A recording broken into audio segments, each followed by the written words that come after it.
So hello everyone. आज के video में हम पढ़ने वाले हैं ब्रायनिया एल्बा। तो आप सोच रहे होगे एकदम से मैं पीछे से सिलेबस कवर करा रहा था और आज ब्रायनिया कैसे। तो आज ना मेरे सिर में बहुत तेज़ दर्द हो रहा है और मुझे लगा खुद से अपने सिम्टम देख के कि मुझे ब्रायनिया लेनी चाहिए। तो फिर मैंने सोचा कि ब्रायनिया पहले पढ़ लेते हैं, उसके बाद लेंगे, ठीक है। तो इसीलिए आपके साथ भी शेयर करता हूँ और आपको वो सारी इंडिकेशन भी बताऊँगा जो भी मेरे साथ हो रहा है, जिसकी वजह से मैं ब्रायनिया लेना चाहता हूँ, ठीक है। तो ना सबसे पहले इसका इंट्रोडक्शन देखते हैं। डॉक्टर एम एल टाइलर की बुक में जो इसका इंट्रोडक्शन दे रखा है ना, बहुत इंपॉर्टेंट है, क्योंकि इसमें ये one of the earliest proving है डॉक्टर हैनेमन की ब्रायनिया एल्बा। और ये एक ऐसी रेमेडी है जिसके लिए डॉक्टर आरी डजन कहते हैं कि अगर हमारे पास ब्रायनिया नहीं होगी तो हमें अपनी दुकानें बंद करनी पड़ जाएगी, मतलब हमें अपने क्लिनिक्स बंद करने पड़ जाएंगे। इस चीज़ से आप इसकी इम्पोर्टेंस समझ सकते हो कि कितनी ज़्यादा इम्पोर्टेंट है कि डॉक्टर आरी डजन, जिन्होंने ऑर्गेनॉन को ट्रांसलेट किया है, जो होम्योपैथी के इतने बड़े पायनियर हैं, वो अगर ऐसी बात बोल रहे हैं, so the importance of this remedy is immense, ठीक है। तो ब्रायनिया में ना आपको एक चीज़ ध्यान रखनी है कि ब्रायनिया एक ऐसी रेमेडी है जिसमें आप कुछ चीज़ें ना पूरी रेमेडी में ट्रेस कर सकते हो। पूरी रेमेडी में मैं आपको हर रेमेडी में ना एक वो कोर वर्ड, एक वो कोर थीम बताता हूँ जिससे आप उस पूरी रेमेडी को ट्रेस कर सकते हो। तो ब्रायनिया का जो कोर थीम है वो दो हैं इसके कोर थीम। पहला कोर थीम है ड्राइनेस और दूसरा कोर थीम है कि एग्रेवेशन फ्रॉम मोशन, ठीक है। अगर आपको ये दो चीज़ें पता हैं, ये दो चीज़ें आती हैं, तो आपको पूरी ब्रायनिया आती है। आपको हर जगह ड्राइनेस लगानी है, हर जगह एग्रेवेशन फ्रॉम मोशन लगाना है। तो मैंने अभी आपको बताया था मेरे सिर में दर्द हो रहा है, तो हेडेक से रिलेटेड भी एक बात लिखी हुई है डॉक्टर एम एल टाइलर की बुक में कि ना वो कहती हैं कि has a tip from one of our teachers. उनके किसी टीचर ने उन्हें टिप दी है अपने पर्सनल एक्सपीरियंस से कि अगर एक नाइटमेयर का पेशेंट हो और उसे बहुत सीवियर हेडेक हो रहा हो तो कभी भी ना नाइटमेयर नहीं देनी चाहिए उस कंडीशन में। उस एक्यूट कंडीशन में हमें नाइटमेयर नहीं देनी चाहिए। It will fearfully intensify the suffering. हमें उसकी जगह ब्रायनिया देनी चाहिए और जब पेशेंट ठीक हो जाए, उसका हेडेक वो वाला ठीक हो जाए, देन उसके बाद नाइटमेयर। ये जो सीक्वेंस होता है ना कुछ रेमेडीज़ का, ये बहुत इंपॉर्टेंट होता है। आप जब खुद से प्रिस्क्राइब करने लगोगे ना तब आपको समझ आएगा कितनी डिफ़िकल्टी होती है सेकंड प्रिस्क्रिप्शन करने में। अगर आपका फर्स्ट प्रिस्क्रिप्शन काम नहीं किया या उसने इंटेंसिफाई कर दी सफरिंग्स तो कितनी डिफ़िकल्टी होती है। और अगर आपको ऐसी चीज़ें नहीं पता तो आप नहीं कर पाओगे। ब्रायनिया के बारे में एक और बात लिखी हुई है डॉक्टर एम एल टाइलर की बुक में। It is a great east wind remedy. East wind basically आप समझ सकते हो कि जो ठंडी हवाएं चल रही हैं, ठीक है। तो जैसे कुछ जो दवाइयाँ होती हैं ना, उनकी इटियोलॉजी मतलब कॉज, जिसकी वजह से उनकी सिम्टोमेटोलॉजी डेवलप हो रही है, उसको हम इटियोलॉजी कह रहे हैं। उनकी इटियोलॉजी इतनी इंपॉर्टेंट होती है कि सिर्फ आप इटियोलॉजी से समझ सकते हो कि ये वाली दवाई इसमें जा सकती है। बट हमेशा जो आपका सोल प्रिंसिपल रहेगा प्रिस्क्राइब करने का, सोल जो चीज़ रहेगी जिस पे आप प्रिस्क्राइब करोगे, वो टोटलिटी ऑफ सिम्टम रहेगा। कभी भी हम एक चीज़ पे प्रिस्क्राइब नहीं करते। मैं आपको बार बार ये बात इसलिए बताता हूँ, बार बार इस चीज़ को एम्फेसाइज इसलिए करता हूँ क्योंकि हमारे मास्टर डॉक्टर हैनेमन ने भी ऐसा किया है और वो यही चीज़, इसी के ऊपर पूरी होम्योपैथी बेस्ड है, इंडिविजुअलाइजेशन। हम कभी भी स्पेसिफिक्स पे काम करते ही नहीं। अगर हम स्पेसिफिक्स पे काम कर रहे होते तो there is no difference between allopathy and homoeopathy. हम स्पेसिफिक्स पे काम करते ही नहीं, वी वर्क ऑन इंडिविजुअल्स। अब आज तो मैंने बहुत सारी चीज़ें पढ़ी हैं, बहुत सारी स्टडी करी है, तो आज मैं आपसे बहुत टॉक कर सकता हूँ अलग अलग सब्जेक्ट्स पे, बट फोकस अपना ब्रायनिया पे लाते हैं। तो हम इटियोलॉजी की बात कर रहे थे, ठीक है। तो इटियोलॉजी में जो जैसे डलका मारे की इटियोलॉजी होती है ना, cold damp weather from the chill of wetting, या वेटिंग व्हेन हॉट और चिल व्हेन हीटेड, ये डलका मारा की इटियोलॉजी है। ऐसी ब्रायनिया और कुछ अदर एक्यूट रेमेडीज़ की जो इटियोलॉजी है वो ईस्टर्न विंड्स हैं, ठंडी हवाएं। एकोनाइट, कॉस्टिकम, हेपारसल्फ, कालिका, नक्स वोमिका, सीपिया, स्पॉन्जिया और ब्रायनिया, ये रेमेडीज़ हैं जिनकी इटियोलॉजी है ईस्टर्न विंड्स। तो आप याद रख सकते हो, डॉक्टर एम एल टाइलर ने लिखा है Bryonia is a great east wind remedy, ठीक है। अब बहुत सारे ऑर्गन्स, बहुत सारे अपने अलग अलग जगहों पे उनका स्फीयर ऑफ एक्शन होता है ना। ऐसे ही जो ब्रायनिया का स्फीयर ऑफ एक्शन है ना, वो है सीरस मेम्ब्रेन्स, जिनको ये इरिटेट करती है। और फाइन डोसेज में, मतलब मटेरियल डोजेज में ब्रायनिया उस चीज़ को इरिटेट करेगा, फाइन डोजेज में उसी चीज़ को हील करेगा। यही तो प्रिंसिपल है ना डॉक्टर हैनेमन के अकॉर्डिंग। तो ये चीज़ आपको याद रखनी है, ठीक है। और ब्राइनिया जो ऐसी रेमेडी है which can produce pneumonia, so it can cure pneumonia. So आप समझ सकते हो सिम्टम सिमिलैरिटी का प्रिंसिपल। ओके, आगे चलते हैं। हाँ, अब आई थिंक इसका इंट्रोडक्शन हो चुका, जिसमें हमने डॉक्टर एमिल टाइलर को कोट किया है, और डॉक्टर एमिल टाइलर के इंट्रोडक्शन में सिर्फ इतना ही था ब्राइनिया में। हाँ, और एक और बात लिखी हुई है, Bryonia was one of the Burnett's 50 reasons for being a homoeopath. ठीक है, जो डॉक्टर बर्नेट ने एक बुक लिखी थी, Burnett's 50 reason for being a homoeopath, उसमें ब्राइनिया भी एक है, एक रीज़न है। वो पूरी कहानी बताई हुई है, तो वो कहानी मैं किसी और वीडियो में आपको सुनाऊंगा। अभी ब्राइनिया के सिम्टम्स पे चलते हैं। तो हमने डॉक्टर एमिल टाइलर की बुक से इसका इंट्रोडक्शन देख लिया।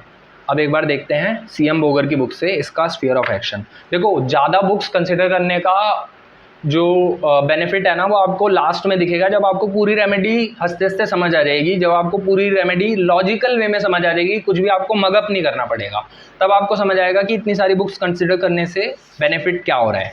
क्योंकि जब आपको स्फीयर ऑफ एक्शन पता है, जब आपको मेन कैरेक्टरिस्टिक पता है, तो आपके लिए कोई बड़ी बात नहीं है उस पूरी रेमेडी को समझना या अपनी प्रैक्टिस में उसको प्रिस्क्राइब करना। ये दोनों ही चीज़ आपके लिए बड़ी बात नहीं होंगी। सो ब्राइनिया का एक बार देख लेते हैं, स्फीयर ऑफ एक्शन। और जो ऐसी किताबें होती हैं ना, जो बहुत स्पेसिफिक चीज़ों के लिए बहुत फेमस है, जैसे डॉक्टर सीएम बोगर की ये बुक साइनॉप्टिक की ऑफ मटेरिया मेडिका अपने स्फीयर ऑफ एक्शन पार्ट के लिए ही सबसे ज़्यादा फेमस है पूरी होम्योपैथी में। तो जो ऐसी बुक्स होती हैं, इनमें कुछ इनवैल्यूएबल चीज़ें लिखी होती हैं, जो आपको मटेरिया मेडिका पूरी आप छान मारोगे, अलग अलग किताबें, तब जाके आपको वो जिस्ट समझ आएगा। और डॉक्टर सीएम बोगर ने जो मेहनत की है अपनी साइनॉप्टिक की बुक लिखने में, वो इसीलिए की है कि आपको ये इतनी सारी बुक्स एक साथ ना देखनी पड़े, आपको यहीं पे सब कुछ मिल जाए कंपाइल्ड। तो स्फीयर ऑफ एक्शन में पहला है ब्लड, दूसरा है सर्कुलेशन, तीसरा लिवर, फिर चौथा है सीरस मेम्ब्रेन। अब सीरस मेम्ब्रेन कहाँ कहाँ की? हेड की, चेस्ट की, जॉइंट्स की, एब्डोमेन की। अभी आप देखोगे ड्राइनेस हर जगह आपको इनमें दिखेगी, इरिटेशन सीरस मेम्ब्रेन की हर जगह दिखेगी, तब आपको समझ आएगा क्यों इंपॉर्टेंट है स्फीयर ऑफ एक्शन पढ़ना। मोटर एपरेटस, जिसमें नर्व्स आती है, मसल्स आती हैं, राइट साइडेड रेमेडी है, लिम्फेटिक्स एंड सेलुलर टिश्यू, ये इसका स्फीयर ऑफ एक्शन है। ठीक है, तो स्फीयर ऑफ एक्शन भी हो गया और इसका इंट्रोडक्शन भी हो गया। एक बुक रह गई बोरिक, बोरिक से भी इसका थोड़ा सा इंट्रोडक्शन देख लेते हैं। मैं चाहता हूँ कि देखो वीडियो जो बने ना वो होलसम बने, उसमें आपको हर एक चीज़ पूरी समझ आ जाए ठीक से। ऐसा नहीं है कि मैं जल्दबाजी में एक वीडियो बना दूँ और सिर्फ व्यूज़ के लिए काम करूँ। अब हम कर ही रहे हैं तो अच्छे से करेंगे। इसमें भी देखो acts on all serous membrane, सबसे पहली लाइन डॉक्टर बोरिक, बोरिक एक बहुत अच्छे प्रिस्क्राइबर हैं, इनकी पैथोलॉजिकल मटेरिया मेडिका है, मतलब पैथोलॉजी पे ये ज़्यादा फोकस करते हैं इन हिज मटेरिया मेडिका। उसमें भी ये सबसे पहले क्या लिखते हैं? Acts on all serous membrane and the viscera they contain, aching in every muscle. देखो दर्द है एवरी मसल में, जनरल कैरेक्टर है जो पेन का, वो स्टिचिंग पेन है। अब देखो यहाँ पे से ना आपको पैथोलॉजी आनी चाहिए कि stitching pain is a characteristic of second stage of inflammation.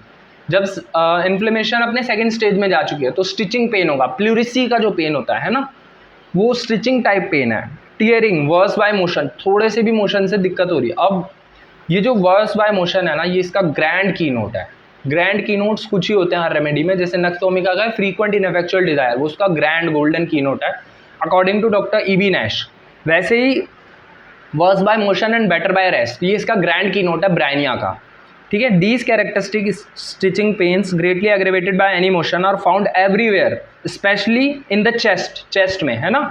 Mucus membranes are all dry, मैंने बताया था ग्रैंड की नोट्स इसके दो ही हैं, एक वर्स बाय मोशन, दूसरा ड्राइनेस। तो mucous membranes are all dry. और ये जो मैं लाइंस पढ़ रहा हूँ ना डॉक्टर बोरिक की मटेरिया मेडिका, ये सारी लाइंस इटैलिक्स में लिखी हुई हैं, तो आप समझ रहे हो इनकी इंपॉर्टेंस कितनी ज़्यादा है। और जो ऐसी चीज़ें होती हैं ना, एक बार ये आपके दिमाग में प्रिंट हो गई तो ब्राइनिया आपसे कभी छूट ही नहीं सकती। अभी मैं खुद भी इसलिए ब्राइनिया सोच रहा हूँ because I am feeling all these things, मेरे को सेम इसी तरीके का पेन हो रहा है एंड आई कैन रिलेट, क्योंकि मैंने उस सेंसेशन को बहुत अच्छे से समझा है। हो सकता है मुझे आराम ना हो वो सेकेंडरी थिंग है, बट एटलीस्ट मैं आ गया, उस रेमेडी तक पहुंच गया। So this is the primary task, है ना। Bryonia patient is irritable, has vertigo from raising the head and pressive headache, dry parched lips, mouth excessive thirst. अब देखो मेरे को ना बहुत ज़्यादा प्यास लग रही है, बहुत ज़्यादा, मतलब एक्सेसिव थ्रस्ट, ऐसा लग रहा है पूरा मुंह सूख रहा है, बार बार सूख रहा है। सो ये एक कैरेक्टरिस्टिक है, आपको बताना है कि मैंने सही प्रिस्क्राइब की है या नहीं खुद को ब्रायनिया लास्ट में, ठीक है। Bitter taste, same bitter taste आ रहा है, एंड सेंसिटिव एपिगेस्ट्रियम ये नहीं है, and sensation of a stone in the stomach, stools large dry hard dry cough, and dropsical effusion into synovial and serous membrane. Bryonia especially affects the constitution of a robust, firm fibered, dark complexioned person with a tendency to leanness and irritability. It prefers the right side. मेरे को headache right side में हो रहा है, ठीक है। Evening से शुरू हुआ है, ओपन एयर और वार्म वेदर में मुझे सही में बहुत ज़्यादा दिक्कत हो रही है। After cold days to manifest its action on the maximum, ठीक है। फिजिकल वीकनेस है मेरे में, सेम ये सिम्टम भी है, और complaints apt to develop slowly, धीरे धीरे ही आया है। So these are the Boericke की नोट्स, या बोरिक के जो इंट्रोडक्शन है वो मैंने आपको बता दिया। तो अब आगे चलते हैं, ठीक है। तो ब्रायनिया का हमने इंट्रोडक्शन भी पढ़ लिया डॉक्टर बोरिक की बुक से। मैं पूरी बोरिक भी पढ़ सकता था, रीड कर सकता था, बट मेरे को लगता है कि अभी हमें एलन पहले पूरी आनी चाहिए, उसके बाद हम बोरिक पे स्विच करेंगे। धीरे धीरे उसके भी सारी रेमेडीज़ कवर कर देंगे, बट पहले एलन आनी चाहिए। तो वाइल्ड ब्रायनिया, वाइल्ड होप इसका नाम है, कुकुरबिटेसी फैमिली है। थर्मल रिएक्शन मैंने इसका हॉट लिख रखा है, ठीक है, क्योंकि it is best adapted to persons of a gouty और रूमेटिक डायथिसिस। अभी मैंने आपको बताया था synovial membranes are affected and gouty and rheumatic diathesis, है ना। तो आप रिलेट कर सकते हो, साइनोवियल मेम्ब्रेन्स पे अफेक्शन था और गाउटी और रूमेटिक डायथिसिस है, मतलब कि जॉइंट्स का अफेक्शन है ना। Prone to so called bilious attacks, so called bilious attacks मतलब वही इंडाइजेशन और बाकी सारी चीज़ें ब्रायनिया में। ब्रायनिया पेशेंट्स इरिटेबल हैं, इंक्लाइन टू बी वेहेमेंट, बहुत जल्दी गुस्सा आ रहा है, एंड एंग्री। डार्क और black hair, dark complexion, firm muscular fibre, dry nervous slender people like nux vomica, ठीक है। प्रूवर है इसके डॉक्टर हेनेमन। और एक राइट साइडेड रेमेडी है, मैंने आपको ट्राई ऑफ होम सिकनेस बताया था, तो उसमें बताया था ब्रायनिया, कैप्सिकम, एसिड फॉस, ये 3 रेमेडीज आती हैं। ड्यूरेशन ऑफ एक्शन मैंने लिखा हुआ है इसका 7 to 21 डेज, बट एक बार बोरिक में भी आप चेक कर लेना कि इसका ड्यूरेशन ऑफ एक्शन क्या है। वैसे शायद मैंने बोरिक से ही लिखा है, बट स्टिल एक बार आप चेक कर लेना कि इसका ड्यूरेशन ऑफ एक्शन कितना है, क्योंकि ड्यूरेशन ऑफ एक्शन इसलिए इंपॉर्टेंट होता है ना कि आपको पता होना चाहिए कि कब आपको दोबारा रेमेडी रिपीट करनी है। अगर आपने बीच में ही रिपीट कर दी तो फिर वो उसके एक्शन को डिस्टर्ब कर देगी, बट अगर एक बार एक्शन कंप्लीट हो गया उसके बाद आपने रिपीट करी सेकेंड डोज, तो वो उसको अच्छे से फॉलो अप कर पाएगा उसका, है ना। तो ब्रायनिया का 7 से 21 डेज है, तो आप लिख सकते हो इसे अपनी उसमें, मैंने बोरिक से वेरीफाई कर लिया इसे। आगे देखते हैं, ailments from chagrin, mortification, anger, violence with chilliness and coldness, after anger chilly but with head hot है, एंड फेस रेड, ऑरम की तरह, ठीक है। कोलोसिंथ और स्टेफिसेग्रिया में भी होता है ना elements from chagrin, mortification, anger, तो आप रिलेट कर सकते हो। Delirium, talks constantly about his business, ऐसा डिलीरियम है। ब्रायनिया का पेशेंट आपके पास आएगा तो वो आके भी यही कह रहा होगा, डॉक्टर साहब मैं काम पे नहीं जा पा रहा, इतनी तबीयत ख़राब है। कभी ऐसा नहीं होता था, बट मैं काम पे नहीं जा पा रहा, मेरे को बहुत बुरा लग रहा है कि मेरे को अपने जॉब छोड़नी पड़ रही है। देखो इस एक छोटी सी कन्वर्सेशन में 3 बार उसने जॉब की बात कर ली, उसकी हेल्थ ख़राब है but still he is focused on his job. So this is Bryonia. यहाँ से आपको ग्रैस्प करना है, एंटर करना है रेमेडी के अंदर। Desire to get out of bed and go home, जैसा हायोसाइमस में होता है। Desire things immediately which can't be had और which when offered are refused, ठीक है। Children dislike to be carried और रेज्ड। अब फिजिकल जनरल्स देखते हैं, तो complaints when warm weather sets in, अभी देखो गर्मियाँ आई हैं, है ना, after cold days.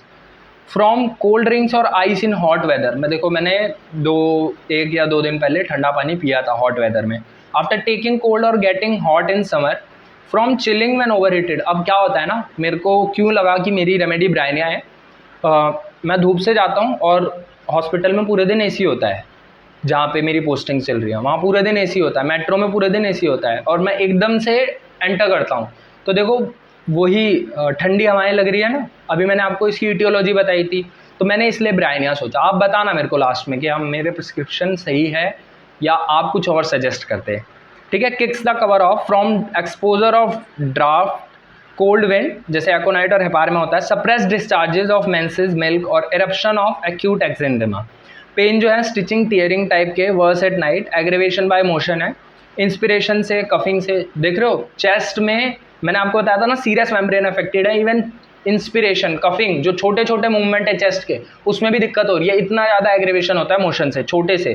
एमिलरेशन by absolute rest and lying on painful side, pressure से मतलब लाइंग ऑन पेनफुल, कोई पेनफुल साइड पे लेटेगा तो एग्जैक्टली कर क्या रहा है, वो प्रेशर डाल रहा है पेनफुल साइड पे, है ना। तो प्रेशर से एमिलरेशन है और रेस्ट से एमिलरेशन है। और पल्सेटिला में भी ऐसा होता है, स्टिचिंग पेन, बट एग्रेवेशन और एमिलरेशन अगर अपोजिट हो, मतलब कि एमिलरेशन हो मोशन से और एग्रेवेशन हो रेस्ट से, तो काली घाव आती है। Excessive dryness of mucous membrane of entire body, मैं आपको पहले ही बता चुका हूँ, lips dry, tongue dry, parched crack, stool dry as if burn, cough dry, hard racking, सब कुछ ड्राई है। With scanty expectoration, urine dark and scanty with great thirst, बहुत ज़्यादा प्यास लग रही है मेरे को अभी भी। मैं 15 मिनट ही हुए हैं बोलते हुए, वैसे मैं आधे घंटे तक लगातार बोल लेता हूँ, बट अभी मेरे को बहुत ज़्यादा प्यास लग चुकी है। बट स्टिल एक बार वीडियो कंप्लीट करते हैं, उसके बाद पियेंगे पानी। One of the chief characteristic of bryonia is aggravation from any motion and corresponding relief from absolute rest, either mental or physical, ठीक है। aggravation from any motion and relief from absolute rest, great thirst for large quantities at long intervals, बहुत ज़्यादा पानी, मैं अभी भी एक पूरी बॉटल पानी पी के आया हूँ। headache when stooping, as if, हाँ ऐसा हो रहा है कि जैसे ही सिर को झुका रहे हैं दर्द हो रहा है। As if brain would burst through forehead from ironing, ironing में भी होता है ना, आप बेसिकली करते क्या हो, मुंडी तो नीचे करते हो आयरनिंग करते हुए ऐसे, है ना, तो उसमें भी। On coughing in morning after rising और when first opening the eyes, commencing in the morning, gradually increasing until evening and from constipation, तो ये सारी चीज़ें इसके हेडेक की एटियोलॉजी है। एलोज में होता है, ओपीएम में होता है ऐसा, ठीक है। अब toothache better by holding cold water in the mouth, तो ब्रायनिया, पल्सेटिला, कॉफिया, बिस्मथ, इन सब में होता है ऐसा, मैंने आपको पढ़ाया भी था, ब्रायनिया, पल्सेटिला, कॉफिया, बिस्मथ, ठीक है। Patient can not set up from nausea and faintness, और क्यों पेशेंट उठ के बैठ भी नहीं पाएगा, उसको नोजिया और फेंटनेस होता है। प्रेशर, ऐसा लगता है कि पिट ऑफ स्टमक पे कोई स्टोन रखा हुआ है, and relieved by eructation, nux vomica, pulsatilla में भी रिलीव्ड बाय इरेक्टेशन है। कॉन्स्टिपेशन, इनएक्टिव, नो इंक्लिनेशन, और स्टूल का जो कैरेक्टर है वो याद रखना, stool large, hard, dark, dry as if burned on going to see. और ट्रैवलर्स कॉन्स्टिपेशन भी मैंने आपको बताया था, प्लेटिना में होता है, और इसमें भी प्लेटिना दे रखी है, तो आप सोच सकते हो कि जब ट्रैवल करते हो अगर किसी को, तो ब्रायनिया, प्लेटिना जैसी रेमेडीज आपको याद रखनी है। Diarrhoea during a spell of hot weather, अभी जो गर्मी आ रही है ना, इस समय डायरिया हो रहा है। Bilious, acrid with soreness of anus, like dirty water जैसा डायरिया है, और अनडाइजेस्टेड फूड आएगा। कोल्ड ड्रिंक से डायरिया है, ओवररेटेड, कोल्ड ड्रिंक पी ली जब ओवररेटेड थे, एकदम से गर्मी से पसीने से आकर ठंडा पानी पी लिया, कोल्ड ड्रिंक पी ली। फ्रॉम फ्रूट और sauerkraut, aggravation in morning और मूविंग इवन अ हैंड और फूड, इतना भी एग्रेवेशन है कि छोटे से मूवमेंट से भी उसको एग्रेवेशन हो रहा है। मैमे हैवी ऑफ अ, अब यहाँ पे भी देखो, mammae heavy of a stony hardness, pale but hard, hot and painful, must support the breast, ठीक है। मस्ट सपोर्ट द ब्रेस्ट, क्यों, थोड़े से जार से भी ना उसको दिक्कत होगी, पेन होगा। फाइटोलेका में ऐसा होता है। वाइकेरियस मेंस्ट्रुएशन, नोज ब्लीड के लिए भी Bryonia one of the most important remedies है, और अगर गर्मी में हो रहा हो तब तो बहुत ही इंपॉर्टेंट रेमेडी हो जाती है ब्रायनिया, ठीक है। Nose bleed when menses should appear, menses के जगह पे नोज ब्लीड हो रहा है, फॉस्फोरस में होता है, और ब्लड स्पिटिंग और हेमोप्टाइसिस, ठीक है। देन रेसिपी में आपको पढ़ाई चुका हूँ, कफ ड्राई होगा, स्पाज्मोटिक, गैगिंग होगी, वॉमिटिंग होगी काली घाव की तरह, स्टिचेज होगा side in chest, with in side of chest, with headache as if head would fly into pieces, cough के साथ हेडेक भी है। एग्रेवेशन है ईटिंग के बाद, ड्रिंकिंग के बाद, entering a warm room, a deep inspiration, deep inspiration क्या है, मूवमेंट है, एंटरिंग अ वार्म रूम, क्योंकि थर्मल रिएक्शन हॉट है तो कितना ज़्यादा उससे वार्म रूम में दिक्कत हो रही होगी, है ना। Constant motion of left arm and left leg, तो एपोसाइनम हेलिबोरस में आप सोच सकते हो constant motion of left arm and left leg. Then aggravation from motion, touch, can not sit up, gets faint और सिक और बोथ, वार्म फोल्ड से, और suppressed discharges of any kind, इन सब चीज़ों से एग्रीवेशन है ब्रायनिया में। एमिलरेशन है पेनफुल साइड पे लेटने से, क्योंकि प्रेशर से आराम मिलता है। रेस्ट से, कोल्ड ईटिंग और ईटिंग कोल्ड थिंग से एमिलरेशन है, ठीक है। अब कॉम्प्लीमेंट्री है इसकी एल्यूमिना में भी हमें ड्राइनेस देखने को मिलती है, और रेस्टॉक्स। एंड देन सिमिलर है बेलाडोना और हेपार सेल्फ के, अगर हेस्टी स्पीच और हेस्टी ड्रिंकिंग हो, बहुत जल्दी जल्दी पानी पी रहा हो, बहुत जल्दी जल्दी बोल रहा हो। और रेननकुलस बल्बोसस है इन प्लूराइटिक और रोमैटिक पेन्स इन चेस्ट, तो ये ऐसा है, ठीक है। ब्रायनिया जो होती है एक्यूट होती है एल्यूमिना की, और एक और चीज़ मैंने लिखी हुई है कि हम लोअर पोटेंसी देते हैं गाउट, रोमैटिज्म और इन्फ्लेमेटरी ट्रबल्स में, और हाइयर पोटेंसी देते हैं अगर जीआईटी की प्रॉब्लम हो या फिर कॉन्स्टिट्यूशनल सिम्टम्स प्रेजेंट हो, ठीक है। आफ्टर ब्राइनिया आप सोच सकते हो alumina, kali carb, nux vomica, phosphorus और रस्टॉक्स। और ब्राइनिया में आप फ्रीक्वेंट रिपीटेशन कर सकते हो, जैसे मैंने आपको सीपीएम में बताया था फ्रीक्वेंटली रिपीटेड नहीं होती, तो ये सारी चीज़ें हैं। So this was all about Bryonia. अब मिलते हैं नेक्स्ट वीडियो में, तब तक के लिए बाय बाय। वैसे भी मेरे घर से फ़ोन आ गया है कि आ जाओ खाने, तो मैं जा रहा हूँ। बाय बाय, मिलते हैं नेक्स्ट वीडियो में किसी नई ड्रग के साथ।